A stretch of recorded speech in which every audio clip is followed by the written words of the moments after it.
హైదరాబాద్లోని గాంధీ భవన్ దగ్గర వికలాంగుల ఆందోళనకు దిగారు. అయితే వికలాంగుల సంఘం ఆధ్వర్యంలో ఈ ధర్నా చేపట్టారు.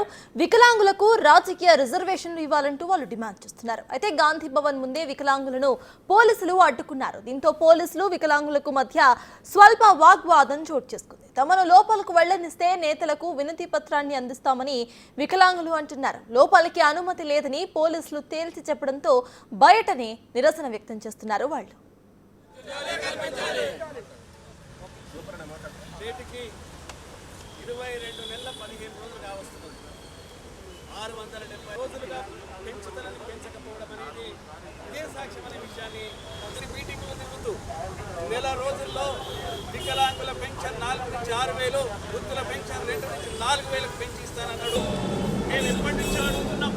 గత ప్రభుత్వాన్ని అడిగినాం, అంతకుముందు కాంగ్రెస్ ప్రభుత్వాన్ని అడిగినాం, అంతకుముందు తెలుగుదేశం వికలాంగులకు ఇవ్వకపోవడం అనేది అన్యాయం, అధర్మం అనే విషయాన్ని మీరు గమనించవలసింది. అంటే ఓటర్ పాలైందని కూడా నేను మీకు హెచ్చరిస్తున్నాను.